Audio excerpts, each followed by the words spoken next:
हवा में एक अजीब सी भावना तैर रही है, एक ऐसा रहस्य जिसे कई लोग दिल में संजोते हैं लेकिन कुछ ही स्वीकार कर पाते हैं। धन जमा करने की इच्छा। हालांकि यह आकांक्षा अक्सर संदेह के बीच से बाधित होती है। क्या औसत से अधिक बुद्धिमत्ता का न होना ही समृद्धि में असली बाधा है, या कुंजी कहीं अधिक गहरी है, कुछ ऐसा जिसे अधिकांश लोग अनदेखा करते हैं? मुझे एक स्मृति साझा करने दीजिए। मेरा बचपन वर्जीनिया के एक छोटे से गांव पाउंड में बीता, घोर गरीबी में। मेरी मां का निधन तब हुआ जब मैं लगभग 10 साल का था। सिर्फ 2 साल बाद मेरे पिता ने दोबारा शादी कर ली। मेरी सौतेली मां ने एक साधारण हाव भाव से मेरे जीवन पर एक अमिट छाप छोड़ी। मेरी आंखों में आंखें डालकर उन्होंने कहा कि मैं शायद दुनिया का सबसे समझदार व्यक्ति हूं, लेकिन चुनौती यह थी कि इस प्रतिभा का उपयोग कैसे किया जाए। उस पल मेरे अंदर कुछ फूट पड़ा, यह दृढ़ विश्वास कि यदि मैं अपनी बुद्धिमत्ता को ठोस चीज बनाने के लिए संभालना नहीं सीखता तो वह अकेली पर्याप्त नहीं होगी। 13 साल की उम्र में मैं पहले ही एक छोटे स्थानीय अखबार माउंटेन रिपोर्टर के लिए शब्द गढ़ रहा था।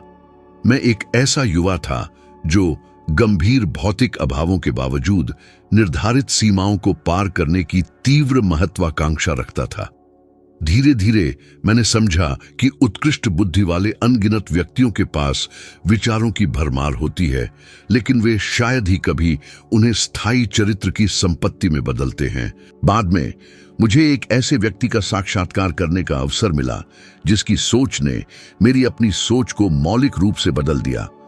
एंड्रयू कार्नेगी, जो उस समय संयुक्त राज्य अमेरिका के सबसे धनी और प्रभावशाली उद्योगपतियों में से एक थे। उन्होंने मुझे एक अद्भुत प्रस्ताव दिया, लोगों की सफलता को प्रेरित करने वाले कारकों पर गहन शोध करने के लिए खुद को समर्पित करना। वह केवल एक साक्षात्कार के लिए एक मुलाकात नहीं थी, यह समृद्धि के लिए एक सूत्र को उजागर करने का एक अप्रतिरोध्य निमंत्रण था। कुछ ऐसा जिसे कोई भी व्यक्ति एक दृढ़ उद्देश्य के साथ अपने स्वयं के मार्ग पर दोहरा सकता था। उस अद्वितीय क्षण ने मेरे पथ को फिर से परिभाषित किया। और यहाँ एक सच्चाई है जिसे कई लोग नजरअंदाज कर देते हैं। धन की कमी हमेशा बुद्धिमत्ता की कमी के बराबर नहीं होती। अक्सर यह एक स्पष्ट उद्देश्य की कमी, एक अच्छी तरह से परिभाषित रणनीति की अनुपस्थिति, या एक ऐसे मन के अनुशासन की कमी का संकेत देती है जो विचार को ठोस कार्रवाई में बदलना जानता हो। क्या आपने कभी सोचा है कि आपके मन में कितने शानदार विचार आए हैं और उनमें से कितने पर आपने वास्तव में काम किया? आपने कितनी इच्छाओं को भुला दिया, यह विश्वास करके कि आप उन्हें साकार करने के लिए पर्याप्त चतुर नहीं थे। यदि आप मुझे इस बिंदु तक सुन रहे हैं तो ऐसा इसलिए है क्योंकि वह आंतरिक आवाज शायद आपके भीतर गूंज उठी होगी। अगर मैं वास्तव में बुद्धिमान होता तो मैंने कुछ बड़ा हासिल कर लिया होता। और मैं आपसे कहता हूं, आपको बुद्धिमत्ता की नहीं बल्कि एक योजना, एक आदत, एक तरीके की कमी है, और यह तरीका वास्तव में मौजूद है। यह कोई आसान चाल या खोखला वादा नहीं है। यह दशकों के अध्ययन और सैकड़ों पुरुषों और महिलाओं के अनगिनत साक्षात्कारों का परिणाम है, जिन्होंने भाग्य बनाए, साम्राज्य गढ़े और अपने जीवन को बदल दिया। इस प्रस्तुति के दौरान मैं उन कारणों को उजागर करूंगा कि क्यों कई लोग बुद्धिमान होने के बावजूद धन प्राप्त नहीं कर पाते और इस चक्र को कैसे तोड़ा जा सकता है। मैं उन सबसे सामान्य मानसिक बाधाओं को प्रकट करूंगा जो लोगों को वित्तीय औसतता तक सीमित रखती है, और इसके अलावा उन्हीं सिद्धांतों को साझा करूंगा जिन्होंने मेरे समय के महान विजेताओं को गढ़ा। आत्मसात करने के लिए तैयार रहे। सच्ची दौलत केवल बुद्धि से नहीं बल्कि मानसिक स्पष्टता, अटूट दृढ़ता और इस अटल विश्वास से उत्पन्न होती है कि जो मन कल्पना कर सकता है और जिस पर विश्वास कर सकता है उसे मन प्राप्त कर सकता है। एंड्रयू कार्नेगी के साथ मेरी लंबी बातचीत को याद करते हुए मुझे एहसास होता है कि कई लोग बुद्धिमत्ता को दिशा से भ्रमित करते हैं। कार्नेगी मुझसे अक्सर कुछ ऐसा दोहराते थे जो आज भी मेरे मन में गूंजता है। एक व्यक्ति के पास विशाल बौद्धिक क्षमता हो सकती है, लेकिन यदि उसका मन दिशाहीन है तो वह एक जंगली घोड़े के समान है जिसमें बड़ी ताकत होती है, लेकिन वह अपने सवार को वांछित गंतव्य तक पहुंचाने में असमर्थ होता है। और यह अधिकतम सत्य महानगरों की सड़कों पर चलने वाले लोगों की भीड़ को देखकर पूरी तरह से पुष्टि पाता है। सक्षम व्यक्ति, अथक कार्यकर्ता, आकांक्षाओं से भरे और फिर भी डर, झिझक और पर्याप्त सक्षम न होने के मौन विश्वास से जकड़े हुए। क्या आपने देखा है कि कितने लोग असफल होने पर खुद को अक्षम कहते हैं, भले ही वे अपने अंदर जानते हों कि उनका जीवन भारी बोझ और दुर्लभ अवसरों से चिह्नित था। आपने खुद कितनी बार इस आत्म मूल्यांकन के आगे घुटने टेके हैं? एक रिपोर्टर के रूप में अपने वर्षों के दौरान मैंने तेज बुद्धि वाले व्यक्तियों को यह विश्वास करके अपना जीवन बर्बाद करते देखा कि प्रतिभा ही भाग्य निर्धारित करती है। हालांकि भाग्य निर्णय के बिना प्रकट नहीं होता। मुझे 20 के दशक में न्यूयॉर्क में मिले एक महत्वाकांक्षी आविष्कारक की याद है। उसके पास एक शानदार दिमाग और एक नवाचार था जो छोटे व्यापारियों के लिए इन्वेंट्री प्रबंधन में क्रांति ला सकता था। हालांकि वह संभावित निवेशकों को अपनी परियोजना प्रस्तुत करने के डर से घिरा हुआ था। उसकी रट लगातार थी, यह अभी भी पर्याप्त अच्छा नहीं है, मुझे और सुधार करने की आवश्यकता है। और इस तरह महीने फिर साल बीत गए, जब तक कि कम परिष्कृत विचारों वाले अन्य आविष्कारकों ने बाजार में उसकी जगह नहीं ले ली। उसमें बुद्धिमत्ता की कमी नहीं थी, जो कमी थी वह साहस की थी। क्या आपने कभी ध्यान दिया है कि कैसे अक्सर डर तार्किक तर्कों के तहत छिप जाता है जो समझदार लगते हैं, लेकिन वास्तव में सावधानी पूर्वक गढ़े गए बहाने होते हैं। एक अवसर पर मैं हेनरी फोर्ड के साथ एक बैठक में शामिल हुआ, जिनकी दृढ़ता ने अमेरिकी उद्योग को बदल दिया। फोर्ड को विरोधाभासी रूप से उनके आलोचकों द्वारा बौद्धिक प्रतिभा का धनी व्यक्ति नहीं माना जाता था। कई लोग उनकी सादगी के कारण उन्हें कम आंकते थे, लेकिन उनके पास कुछ ऐसा था जो किसी भी अकादमिक उत्कृष्टता से बढ़कर था: निर्णय लेने और उसे साकार करने की क्षमता।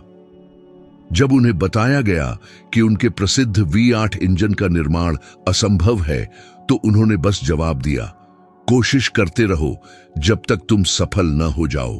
और उन्होंने वास्तव में सफलता प्राप्त की। फोर्ड ने दिखाया कि बुद्धिमत्ता इस बात से नहीं मापी जाती कि आप क्या जानते हैं, बल्कि इस बात से मापी जाती है कि आप अर्जित ज्ञान से क्या करने में सक्षम हैं। कार्य भाग्य बनाते हैं, संदेह कर्ज पैदा करते हैं। उसी चरण में मैं पहले से ही इस बात से आश्वस्त था कि धन का सबसे बड़ा विरोधी अज्ञानता में नहीं, बल्कि डर में निहित है। और यह विश्वास तब और मजबूत हुआ जब मैंने राष्ट्रपति फ्रैंकलिन डी रूजवेल्ट के सलाहकार के रूप में अपना काम शुरू किया। राष्ट्र गहरे आर्थिक असुरक्षा के द्वार से गुजर रहा था और मैंने करीब से देखा कि कैसे सामूहिक भय सबसे तैयार व्यक्तियों को भी पंगु बना सकता है। संयोग से नहीं, रूजवेल्ट ने घोषणा की कि हमें केवल एक ही चीज से डरना चाहिए, वह है खुद डर। और उनका कथन कितना सही था। यह परिस्थितियां नहीं थीं जिन्होंने कई अमेरिकियों के जीवन को बर्बाद कर दिया। यह वह मौन आतंक था जिसने उन्हें किसी भी प्रयास से पहले ही हार मानने पर मजबूर कर दिया। और चूंकि हमने डर को छुआ है, मुझे कुछ अंतरंग साझा करने दीजिए, कुछ ऐसा जिसे कम ही लोग जानते हैं। मेरे जीवन में एक ऐसा दौर था जब मेरी वित्तीय स्थिति इतनी अस्थिर थी कि मैं अपने पूरे काम के वास्तविक मूल्य पर सवाल उठा रहा था। वह देर रात की उन गहरी चिंतनशील रातों में से एक थी जब मन हमारी कमजोरियों को उजागर करने पर जोर देता है।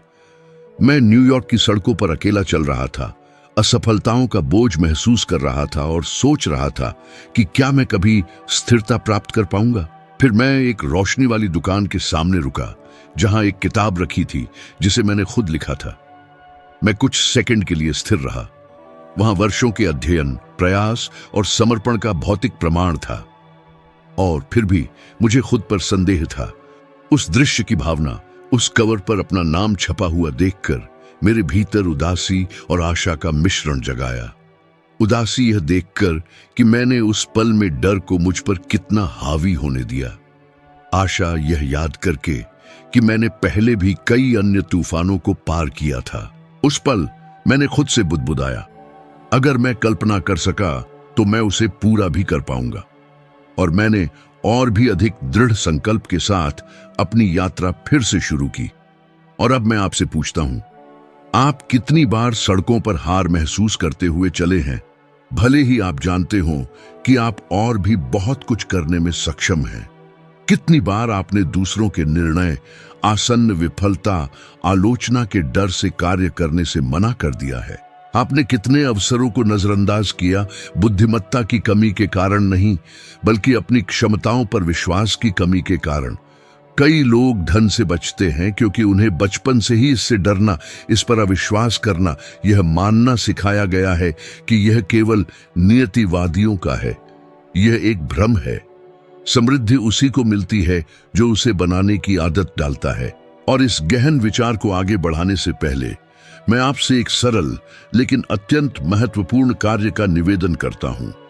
यदि अभी तक आपको यह सामग्री सार्थक लग रही है, यदि आप हर शब्द को अमूल्य मानकर आत्मसात कर रहे हैं, तो लाइक बटन दबाएं और चैनल को सब्सक्राइब करें।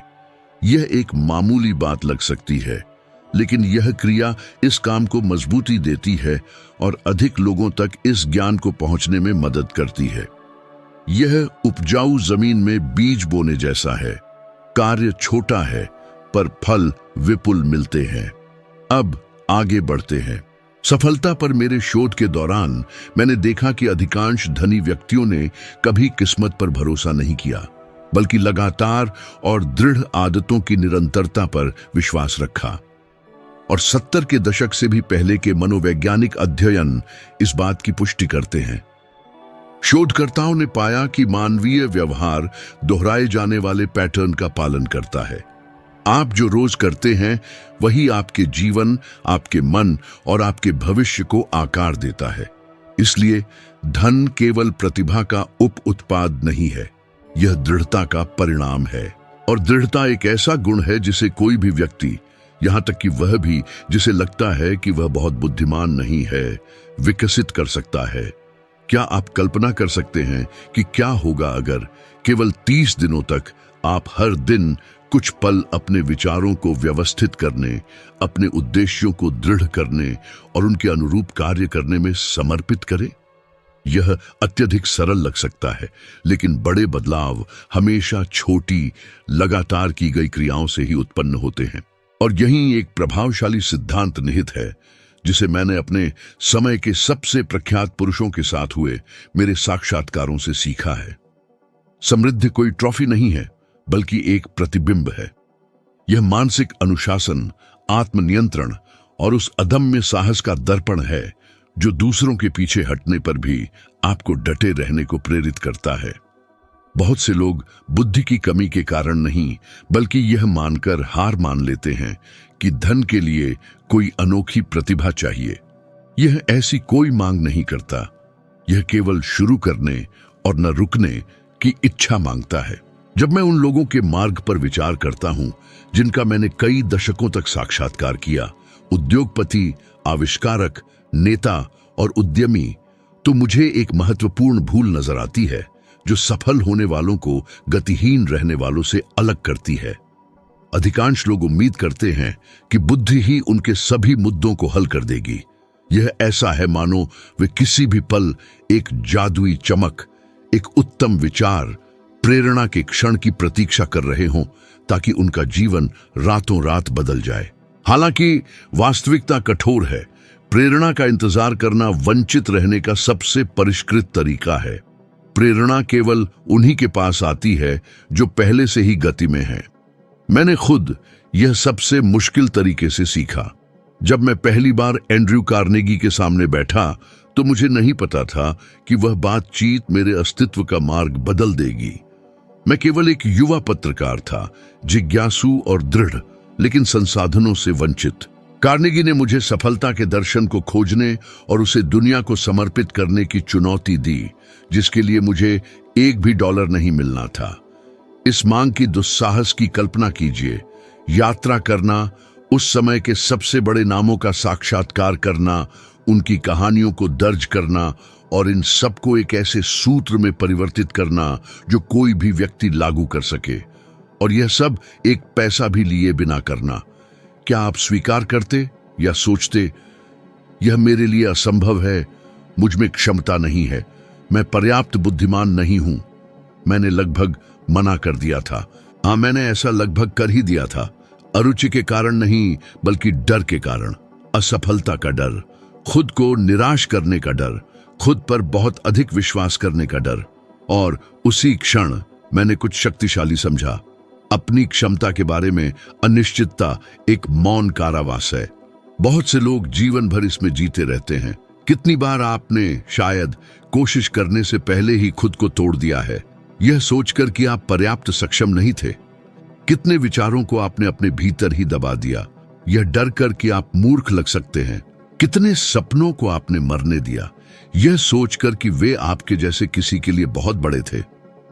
कार्नेगी ने मुझे स्पष्ट किया कि मन जब सही दिशा में निर्देशित होता है तो किसी भी स्पष्ट बौद्धिक कमी को दूर कर लेता है।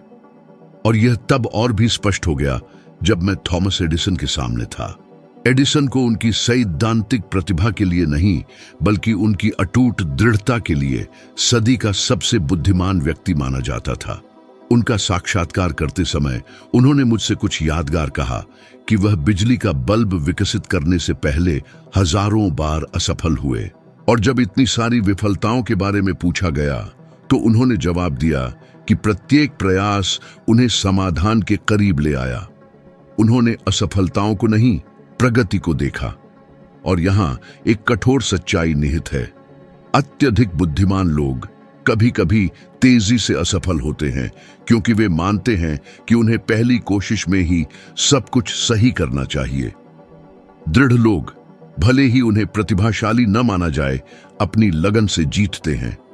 जीवन उसे पुरस्कृत करता है जो आगे बढ़ता है, न कि उसे जो हार मान लेता है।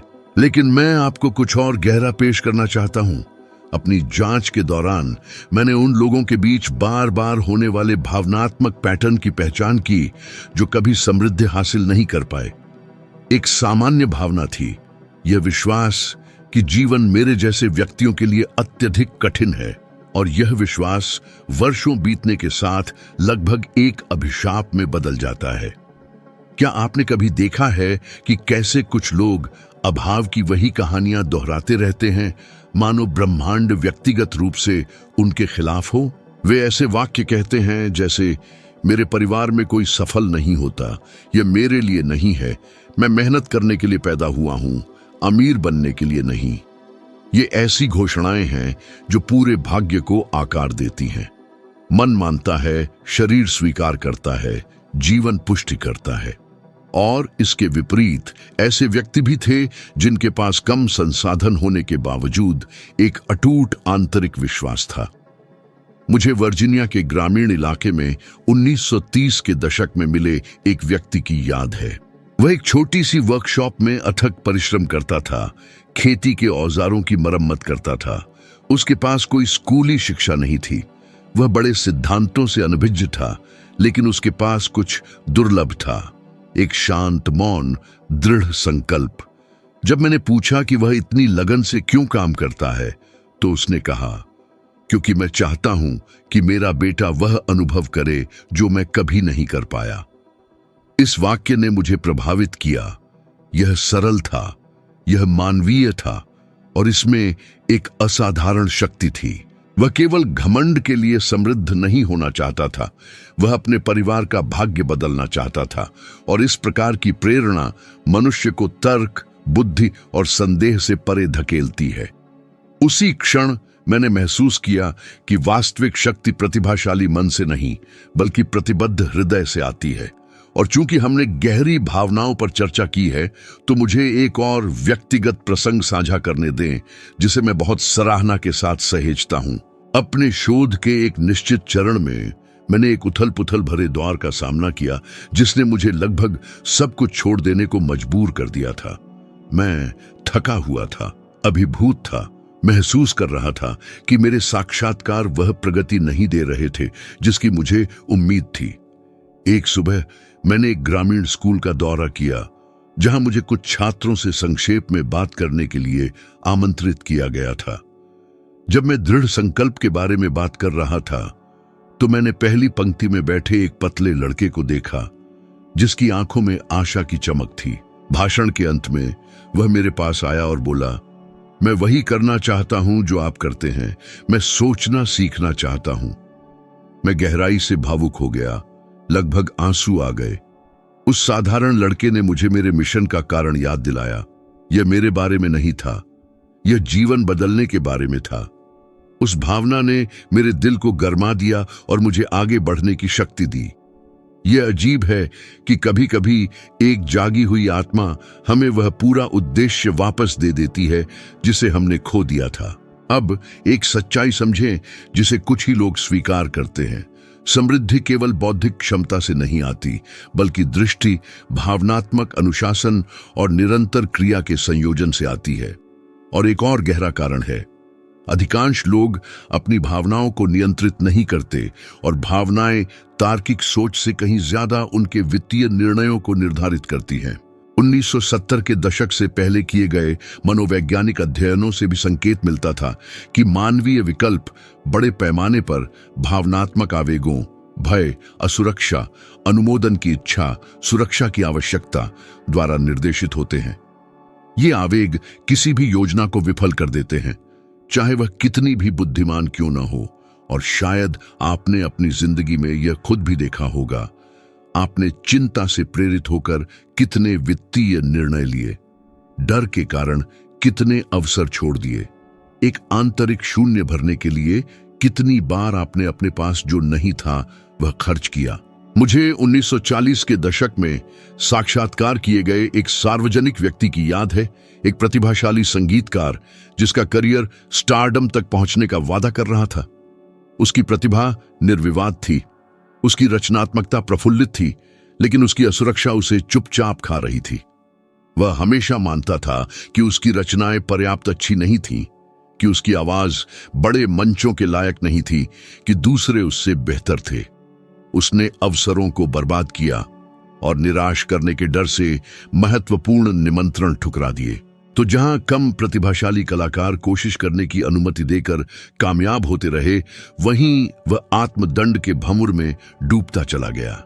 यह याद करना दर्दनाक है, क्योंकि उसके पास अपने समय के महान नामों में से एक बनने के लिए सब कुछ था, लेकिन उसने डर को अपने ऊपर हावी होने दिया।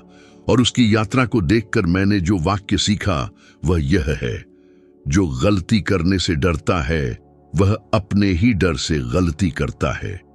ऐश्वर्य कला की तरह ही प्रदर्शन की मांग करता है। यह स्वयं को दिखने देने की मांग करता है, यह स्वयं को असफल होने देने की मांग करता है। और यही वह है जिससे कई लोग बचते हैं। हालांकि जब मैंने कार्नेगी, एडिसन और फोर्ड जैसे पुरुषों का साक्षात्कार लिया, तो मुझे एक क्रिस्टल स्पष्ट सत्य का एहसास हुआ। उनमें से किसी ने भी खुद को दूसरों से अधिक बुद्धिमान नहीं माना। उन्होंने खुद को दृढ़ निश्चयी माना, और दृढ़ संकल्प बुद्धि से श्रेष्ठ होता है जब बुद्धि कार्रवाई से निर्देशित नहीं होती। और इसी बिंदु पर हमें एक शांत और अत्यंत शक्तिशाली शत्रु पर चर्चा करने की आवश्यकता है, विरासत में मिली मान्यता। हाँ, वे वाक्यांश जो हमने बचपन में सुने थे, हमारे माता पिता, दादा दादी, पड़ोसियों और शिक्षकों द्वारा दोहराए गए। ऐसे वाक्यांश जैसे पैसा कुछ अपवित्र है, धनी लोग अच्छे नहीं होते, यह हमारे लोगों के लिए नहीं है, जोखिम न लेना बेहतर है। समय के साथ आप थोड़े में संतुष्ट रहना सीख जाते हैं। ये शब्द मन में अदृश्य जड़ों की तरह बैठ जाते हैं, और वयस्क होने पर हम इन विचारों को निरपेक्ष सत्य के रूप में ढोते हैं। क्या आपने कभी ध्यान दिया है कि ये छोटे छोटे झर हमारे पैसे से निपटने के तरीके को कैसे आकार देते हैं? कितनी बार आपने केवल यह सोचकर किसी अवसर को अस्वीकार कर दिया कि यह आपके लिए नहीं था, और अब वह हिस्सा आता है जिसे कई लोग स्वीकार करने से बचते हैं। अधिकांश लोग इसलिए समृद्ध नहीं होते क्योंकि वे असुविधा से निपटना नहीं जानते। बचत करना असहज होता है जब आपके आसपास के सभी लोग बिना सोचे समझे खर्च करते हैं। अध्ययन के प्रति स्वाभाविक अरुचि को नकारा नहीं जा सकता जब आराम हमें राहत का वादा करता है। तत्काल सुखों को ना कहना ताकि कुछ ऐसा बोया जा सके जो भविष्य में ही फलेगा, निस्संदेह एक कठिन मार्ग है। हालांकि यह ठीक असुविधा के गर्भ से ही सारी महानता निकलती है।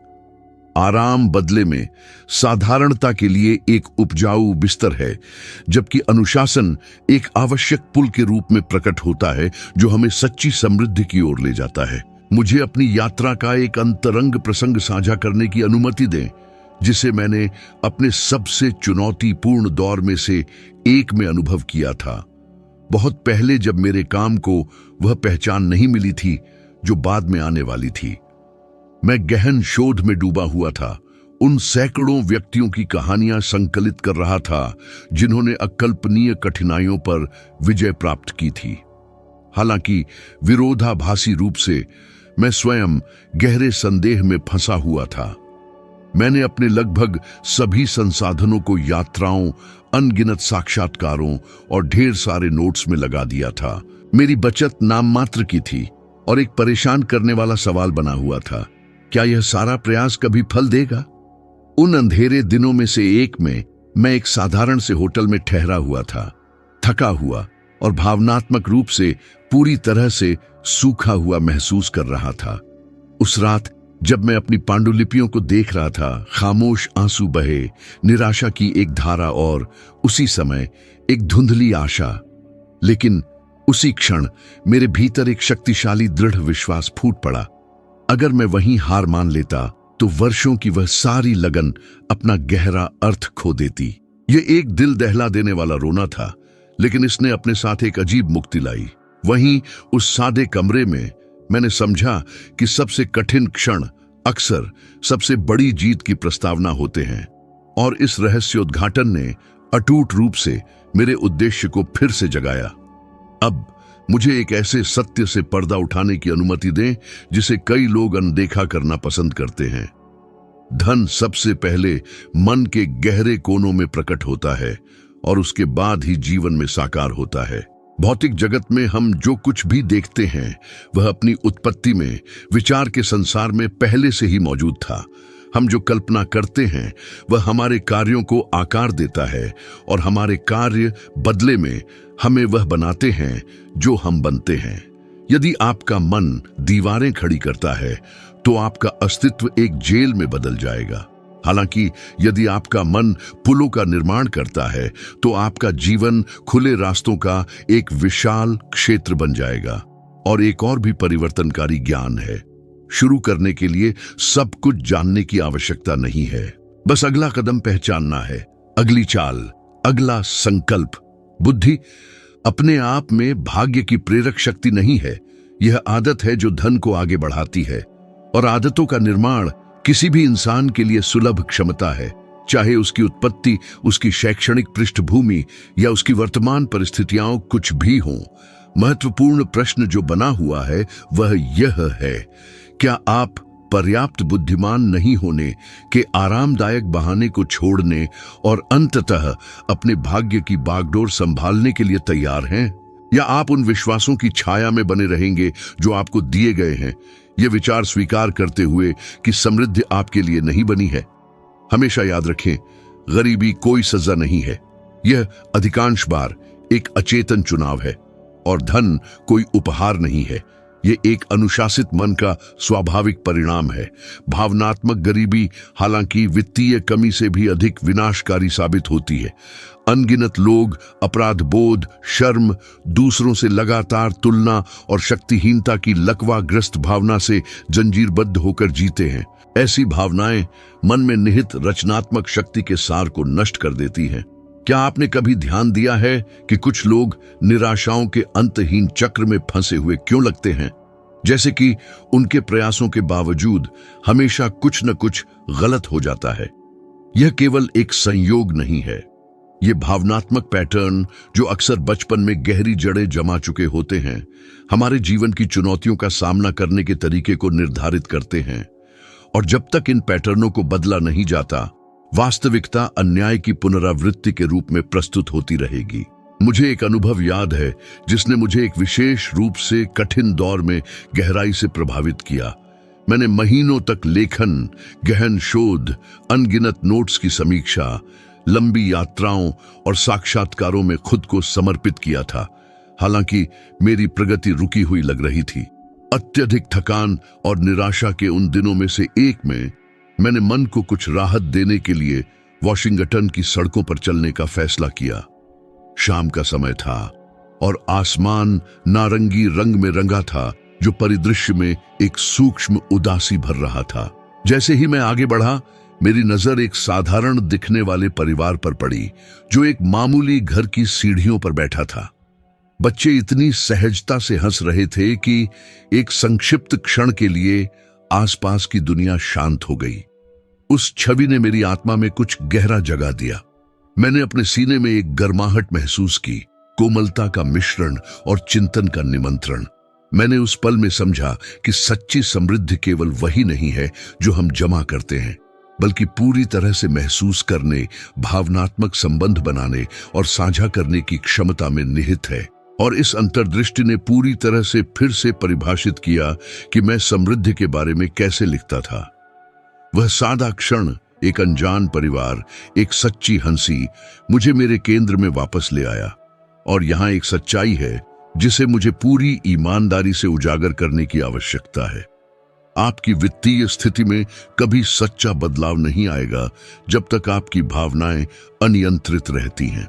मानव व्यवहार का विज्ञान, जिसके आधार 70 के दशक से बहुत पहले खोजे गए थे, पहले ही साबित कर चुका था कि हमारी पसंद मुख्य रूप से भावनाओं से तय होती है, न कि ठंडी तर्क शक्ति से।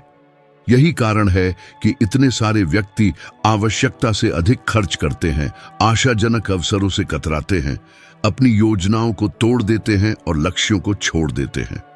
भावना हमेशा बुद्धि पर हावी होती है जब यह एक मजबूत नियंत्रण नहीं रखती है। और शायद आपने भी इस भावना का अनुभव किया होगा। छोड़ देने की तीव्र इच्छा, तत्काल राहत पाने की जल्दबाजी, लकवाग्रस्त कर देने वाला डर, जो तब उभरता है जब लंबे समय से प्रतीक्षित अवसर आखिरकार सामने आता है। हालांकि एक मार्ग मौजूद है, एक वास्तविक, सुदृढ़ और हजारों लोगों के जीवन द्वारा प्रमाणित मार्ग, जिन्होंने इन सिद्धांतों के अध्ययन, अनुप्रयोग और जीवन जीने के लिए खुद को समर्पित किया। और यह मार्ग एक मूलभूत संकल्प से शुरू होता है, अपने विचारों पर नियंत्रण रखने का। जब आप सचेत रूप से चुनते हैं कि आप अपने मन में क्या पोषित करेंगे, तो आप उसी तरह सचेत रूप से उस जीवन को भी चुनते हैं जिसे आप जिएंगे। मन एक बगीचे के समान है। यदि आप अपने इरादे के बीज नहीं बोते हैं, तो संदेह, भय और असुरक्षा की खरपतवार निस्संदेह उपलब्ध सभी स्थान को घेर लेंगी। और अब मैं आपसे पूछता हूं, क्या आप कुछ नया बोने को तैयार हैं? क्या आप उस घिसी पिटी कहानी को छोड़ने के लिए तैयार हैं कि आप पर्याप्त बुद्धिमान नहीं हैं, कि आप प्रतिकूल परिस्थितियों में पैदा हुए हैं, कि अवसर आपके लिए नहीं बने हैं? क्योंकि अखंडनीय सत्य यह है कि आप बिना सवाल किए जिस पर विश्वास करते हैं, वही आपकी वास्तविकता बन जाता है, बिना किसी प्रतिरोध के। लेकिन इस चक्र को तोड़ने की शक्ति आप में है। आप स्वयं को बदल सकते हैं और इस आंतरिक परिवर्तन को करके आप अपने आने वाले भाग्य को भी बदल सकते हैं। यह सामग्री यहीं समाप्त होती है, पर आपकी अपनी यात्रा का अंत कभी नहीं होता। यहां मैंने जो कुछ भी साझा किया है, उसे एक मार्गदर्शक के रूप में उपयोग करें, पर याद रखें, यदि आप पहला कदम नहीं उठाते तो नक्शे का कोई महत्व नहीं है। धन, समृद्धि और महानता सबसे बुद्धिमानों का या जन्म से सबसे भाग्यशाली लोगों का विशेषाधिकार नहीं है। ये उन लोगों को मिलती हैं जो दृढ़ निश्चयी, अनुशासित हैं और जो यह तय करते हैं कि उनके सपने हर संघर्ष के योग्य हैं। और इससे पहले कि हम विदा हों, मैं एक अंतिम गहन प्रभाव वाला वाक्य छोड़ना चाहता हूं, एक ऐसा सिद्धांत जो इस संदेश के संपूर्ण सार को समाहित करता है। जो अपने मन को नियंत्रित करता है, वह दुनिया को जीत लेता है। जो इसकी उपेक्षा करता है, वह अपनी ही कहानी का कैदी बन जाता है। मैं हमारे अगले मिलन में आपकी प्रतीक्षा करूंगा।